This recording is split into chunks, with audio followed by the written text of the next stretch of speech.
Good morning students, class 4th students. हमने हमारा start कर रखा था चैप्टर नंबर 5 जो कि था हमारा किताबें। इससे पर जो पहला पार्ट था ये आज हम पढ़ने जा रहे हैं, पार्ट सेकंड। पहले पार्ट में हमने शब्दार्थों को देखा था, ठीक है, और हमने हमारे पार्ट को इंट्रोडक्शन देखा था, उसका परिचय देखा था कि किस तरीके से किताबें हमें हमारे बीते हुए समय की जानकारी देता है। जो समय बीत गया हुआ, जो समय बीता हुआ था उसमें कई युद्ध हुए, कई कहानियाँ हुई, कई ऐसे परिणाम हुए, कई बीमारियाँ हुई, कई रोग हुए, उनके इलाज हुए, कई महामारियाँ चली, जैसे कि अभी हमारी कोरोना महामारी चल रही है। तो उनके बारे में हम सब अध्ययन जो करते हैं, उनके बारे में जो हम पढ़ते हैं वो किस में पढ़ते हैं? किताबें। मैंने आपको कई उदाहरण बताए थे कि जैसे महात्मा गांधी के बारे में हम पढ़ते हैं, महाराणा प्रताप के बारे में हम पढ़ रहे हैं, लाला लाजपत राय के पढ़ रहे हैं, या फिर स्वामी दयानंद सरस्वती की। तो इनके बारे में हम जो जानकारियाँ ले रहे हैं, हमें जो जानकारियाँ मिल रही है वो सब किस में लिखी हुई हैं?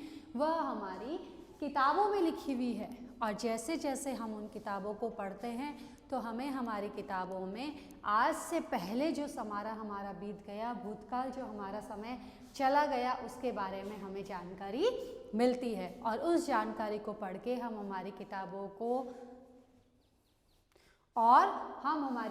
को क्या कर सकते हैं? भूतकाल के बारे में हम हमारी किताबों से जान सकते हैं कि ये जो हमारी दुनिया है, इसमें जब हमारा समय जो पहला बीता था वो कैसा था? हंसी का था, खुशी का था, या उसमें बहुत सारे गम थे, या कितने लड़ाई हुए, कितने संघर्ष हुए, इन सभी के बारे में हम जानकारी हमारी किताबों से लेते हैं। तो हमने पढ़ा था कि हमारी किताबें आज की नहीं, कल की भी नहीं, हर एक पल की हमें जानकारी देती है, हर क्षण की जानकारी देती है, खुशियों की बताती है, जीत की बताती है, प्यार की बताती है, ठीक है। और हमारी जो किताबें हमें कुछ ना कुछ कहना चाहती है, अपने बारे में कुछ ना कुछ हमें बताना चाहती है। आगे स्टार्ट करते हैं हम अपने चैप्टर को। पेज नंबर 46 पे, किताबों में चिड़िया चहचहाती है, किताबों में खेतियाँ लहलहाती है, किताबों में झरने गुनगुनाते हैं, परियों के किस्से सुनाते हैं। अब जब हम किताबों को पढ़ते हैं तो ये बात तो नहीं है कि किताबों में सिर्फ और सिर्फ हम संघर्ष की, लड़ाई की ही बातें पढ़ते आए हैं, नहीं। कई किताबें ऐसी होती है कि हमारे जैसे SST यानी कि सामाजिक विज्ञान की होती है, कुछ विज्ञान की होती हैं, कुछ गणित की होती हैं। तो इन किताबों में क्या है, हम कहीं देखते हैं कि हमने देखा कि एक गांव का वर्णन पढ़ रहे हैं हमें किताब में, तो वहाँ पर बहुत सारे खेत हैं, वहाँ की फसलों के बारे में बताया गया है, वहाँ के पेड़ पौधे, जानवरों की, वहाँ की वनस्पति के बारे में हमें बताया जाता है, वहाँ के पर्यावरण के बारे में हमें बताया जाता है। जैसे आप लोग यहाँ रहते हैं, आप जयपुर में हैं, तो जयपुर में क्या है? पहाड़ियाँ हैं। अब आप लोगों को जानकारी लेनी किसी बर्फीले स्थान की, तो हम जैसे पढ़ते हैं श्रीनगर, जम्मू कश्मीर के बारे में, तो कश्मीर में क्या है? आप किताबों से पढ़ते हैं, या तो आप घूम के आएंगे, या आप किताबों से पढ़ेंगे कि वहाँ पर बर्फ़ पड़ती है, वहाँ पर पेड़ कैसे हैं, वहाँ की वनस्पति कैसी है, वहाँ के लोग कैसे हैं, वहाँ का खान पान कैसा है। ये सब जानकारी आपको कहाँ मिलती है? या तो आप वहाँ जाकर आते हैं, घूम कर आते हैं, या फिर ये बातें आप किताबों में पढ़ते हैं, ठीक है, कि हिमालय कैसा है, उसकी चोटी कैसी है। दूसरे भी जो जगह हैं, लोग जयपुर में घूमने आते हैं तो वो क्या करते हैं? किताबों से ही तो जानकारी लेते हैं कि जयपुर में घूमने की जगह हवा महल है, जंतर मंतर है, गणेश जी का मंदिर है, बिरला ऑडिटोरियम है, बहुत सारी जगह हैं। तो ऐतिहासिक स्थल पे वो क्या करने आते हैं? घूमने आते हैं। हमें ताजमहल के बारे में जानकारी मिलती है कि आगरे का ताजमहल इसने बनाया, ऐसा हुआ, ये है, इस तरीके की बातें। तो हमने कहाँ से ली ये सभी जानकारी? हमारी किताबों से ली। तो किताबें ना केवल हमें संघर्ष की, प्यार की बातें बताती है, बल्कि हमें वो हर पल, हर क्षण, हर जगह की बातें बताती है। कहीं खेतों की बातें बता रही है, तो कहीं हमें वहाँ के वनस्पतियों, जीव जंतु, वहाँ के पेड़ पौधों के बारे में भी जानकारी दे रही है। किताबों में झरने गुनगुनाते हैं, परियों के किस्से सुनाते हैं। हमने परियों के किस्से उदाहरण के रूप में मैं आपको समझाती हूँ। आप कई बच्चों ने सिंड्रेला की कहानी सुनी होगी, तो कहानी सुनी कहाँ से? आज उनकी मम्मी ने उनको सुनाई, तो उनकी मम्मी ने भी किसी किताब में पढ़ी होगी, या उनकी भी मम्मी ने किसी किताब से पढ़ के उनको सुनाई। और कंटिन्यूस हो क्या रहा है? ये कहानी आगे से आगे क्या है? पीढ़ी दर पीढ़ी चले जा रही है। अकबर बीरबल के आप किस्से देखते हैं, सुनते हैं, तो ये क्या है? एक कहानी तो थी जो किसी ने पढ़ी, और किसी समय में किसी ने लिखी, वर्तमान चलते समय में, और आज ये बातें हमारे लिए किसकी बातें हो गई, किताबें की बातें हो गई, हम इन किताबों में पढ़ते हैं। किताबों में रॉकेट का राज है, किताबों में साइंस की आवाज़ है, किताबों का कितना बड़ा संसार है, किताबों में ज्ञान की भरमार है। अब देखिए, जो हमारी किताबें हैं, जैसा मैंने आपको बताया, आज नहीं, कल नहीं, हर एक पल की हमें जानकारी देती है। कहीं की वनस्पति की, कहीं के जानवरों की बातें बता रही है, कहीं के प्रकृति की, वहाँ झरना ऐसा है, ऐसा पानी आता है, वहाँ के तालाब ऐसे हैं, वहाँ के पहाड़ ऐसे हैं, हर तरह की जानकारी देती है। तो कहा गया है कि हमारी किताबों में रॉकेट का राज छिपा हुआ है। राज, जैसा कि मैंने आपको अर्थ बताया, रहस्य या कोई चीज़ छिपी हुई है, रॉकेट।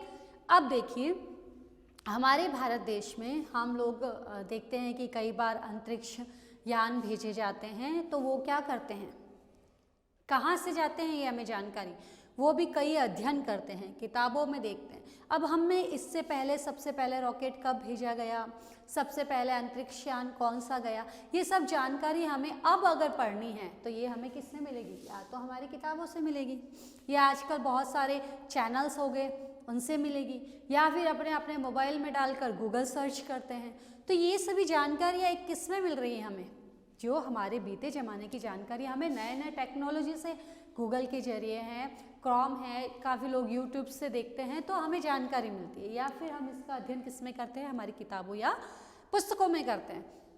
तो इसमें हमारे रॉकेट हैं, हमारी कितनी भी मिसाइल्स बन रही है, कैसे बनी, कब बनी, किसने बनाया, बल्ब किसने बनाया, रॉकेट किसने बनाया, हवाई जहाज किसने बनाया, पंखा किसने बनाया, पेन किसने बनाया, कैसे आविष्कार हुआ, बॉल क्यों ऊपर जाने के बाद में नीचे आती है, इसके पीछे कौन सी शक्ति है। तो इन सभी बातों की अगर हम जानकारी लेना चाहते हैं, प्राप्त करना चाहते हैं, तो ये सभी जानकारी हमें क्या मिलती है, या तो हमारे नई टेक्नोलॉजी के द्वारा मिलेगी, और या फिर हमें मिलेगी हमारी किताबों में और पुस्तकों में। किताबों में साइंस की आवाज़ है, आवाज़ है मतलब हमारी किताबों में हमारे जो विज्ञान हैं, विज्ञान के कई सारे रहस्य छुपे हुए हैं। रहस्य मैंने आपको बता ही दिया कि जैसे किसका आविष्कार किसने किया था, ठीक है, कब बनाया गया, किसके द्वारा बनाया गया, पेन कब बनाया गया, बल्ब था तो किसने बनाया, कैसे आविष्कार हो, भगवान जी ने बना के नहीं भेजा था। धीरे धीरे इन सब चीज़ों की क्या होती गई, प्रगति होती गई, और सभी आज हमारा देश इतना टेक्नोलॉजी में आगे बढ़ गया है कि हमने, जो लोग पहले, आपने देखा होगा, कभी बात भी की होगी, जैसे आपके दादाजी हैं, आपके परिवार में दादाजी के भी अगर फादर मदर, आई होप सभी के हो, तो आप कभी बैठ के उनसे बात करते हो तो वो कहते होंगे हमारे टाइम में बल्ब नहीं हुआ करते थे, हमारे टाइम में लाइट नहीं होती थी, कोई कहते थे हम मोमबत्ती भी नहीं थी, कोई कहते थे हम मतलब जो लालटेन है, ठीक है ना, वो जलाकर हम पढ़ाई करते थे। तो कहने का मतलब उस समय में और आज के समय में टेक्नोलॉजी में बहुत ज़्यादा परिवर्तन हो गया। तो ये सब पुरानी बातें वो आज देख रहे हैं कि कैसा हमारा पहले का ज़माना था और आज का ज़माना कितना है। और हम जब पहले के ज़माने की बातें करती है तो हम इन पहले के ज़माने की बातें किस में पढ़ते हैं, हमारी किताबों में।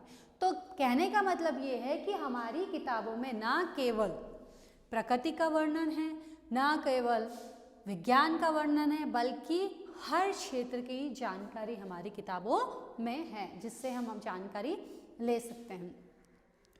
किताबों में रॉकेट का राज है, किताबों में साइंस की आवाज़ है। किताबों का देखो कितना बड़ा संसार है, किताबों का खुद का एक बहुत बड़ा संसार है। आप जानते हैं कि किसी भी बात को एक किताब में नहीं लिखा जा सकता, उसके लिए बहुत सारी किताबें होती हैं और हर व्यक्ति हर बात को अपने अपने तरीके से बताता है, अपने अपने तरीके से लिखकर व्यक्त करता है। तो एक ही विज्ञान की आपको एक ही किताब नहीं मिलेगी, एक ही टॉपिक की आपको किताब नहीं मिलेगी। एक ही टॉपिक को पढ़ने के लिए आपको हो सकता है 50 किताबों को पढ़ना पड़े। एक ही सपोज करिए आप एक रॉकेट के बारे में जानकारी प्राप्त करना चाहते हैं, तो उस रॉकेट के बारे में जानकारी आपको हो सकता है एक किताब में आधी जानकारी मिले, हो सकता है आपको जो जानकारी मिले वो इस किताब में भी नहीं, इस किताब में भी नहीं, तो आप क्या करेंगे, बाकी की किताबों का भी अध्ययन करेंगे।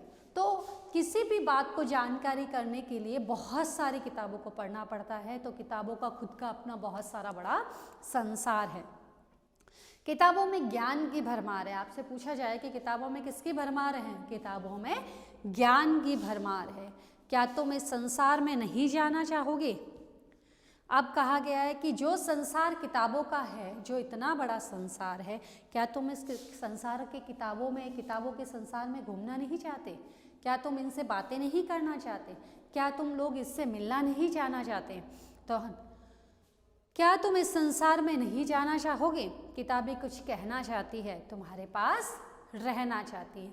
ये जो किताबी कविता है जो हमारी सफरदर हाशमी ने लिखी है, वो कहते हैं कि आपकी जो किताबें हैं आपके पास आना चाहती है, आपसे कुछ बातें करना चाहती है। बातें क्या? वो बातें करने चाहती है कि हमारे से पहले जो बीते ज़माने में बातें हुई वो हमें बताना चाहती है।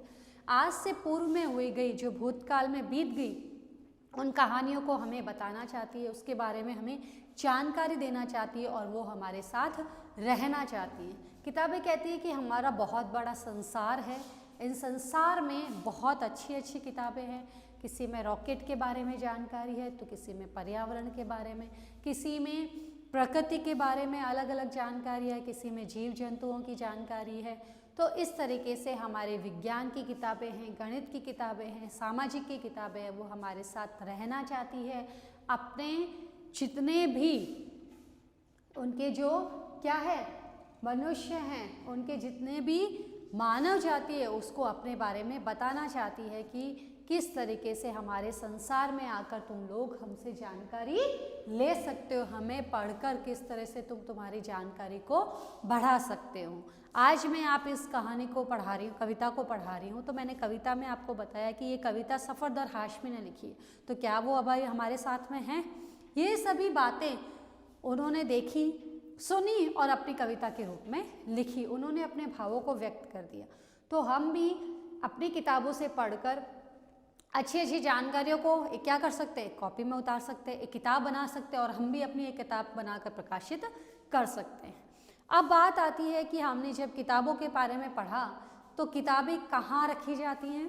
तो किताबें रखी जाती है एक पुस्तकालय में। आपके स्कूल में भी एक लाइब्रेरी होती है। आप क्या होते हो? आपके स्कूल में एक लाइब्रेरी होती है। आप लाइब्रेरी में जाकर बहुत अलग अलग किताबें होती है। कहीं पर कहानी की किताब होती है, चुटकुलों की किताब होती है, कई बच्चों की रुचि उनमें होती है, कई की कहानियों में रुचि होती है, कई स्वतंत्रता सेनानियों के बारे में जानना चाहते हैं, कई होते हैं वो पर्यावरण के बारे में जानना चाहते हैं। तो क्या होता है, आपको फ्री टाइम दिया जाता है आपके स्कूल में भी एक पीरियड, और आप जाकर वहाँ पर अपनी क्या कर सकते हैं? कविताओं का, कहानी का अध्ययन कर सकते हैं। और आप वहाँ जाकर क्या करते हैं? फ्री समय में बैठकर अध्ययन करते हैं। तो ये जो किताबों को रखने की जगह होती है वो हमारी लाइब्रेरी यानी कि पुस्तकालय कहलाता है।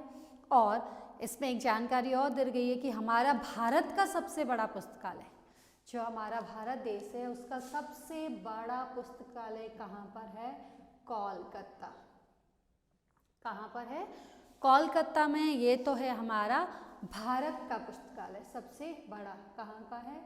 भारत का सबसे बड़ा पुस्तकालय कोलकाता में। और दूसरी जानकारी अगर पूछा जाए कि विश्व का सबसे बड़ा पुस्तकालय, विश्व का यानी कि संसार का, हमारे दुनिया का, ठीक है, सबसे बड़ा अगर पुस्तकालय यानी कि लाइब्रेरी है तो वो कहाँ है? शिकागो।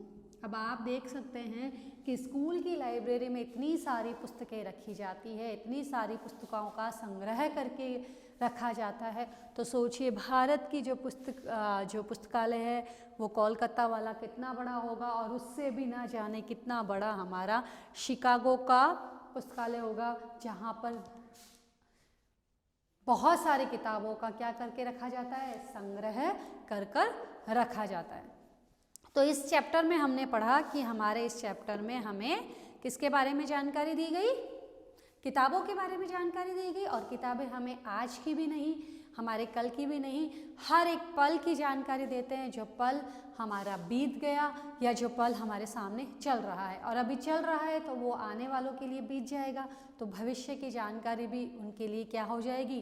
भूत की जानकारी हो जाएगी। और इस तरीके से किताबें हमें हमारी जानकारी देती है। अब इसके बाद में हमारा ये चैप्टर कंप्लीट हो गया स्टूडेंट्स। आपको शब्दार्थ अपने नोटबुक में करने हैं ताकि आप कभी भी इनको याद करना चाहे। कुछ स्टूडेंट्स के पास में बुक नहीं है, तो तो वो इनको क्या कर सकते हैं, याद कर सकते हैं। इसलिए इन शब्दार्थों को अपनी नोटबुक में याद कर ले, ताकि कभी भी एग्जाम टाइम में है या कभी भी रिवीजन में हम इनको डालें आप, तो आसानी से इनको देखकर पढ़कर आप याद कर सके। Okay, thank you students for watching this video.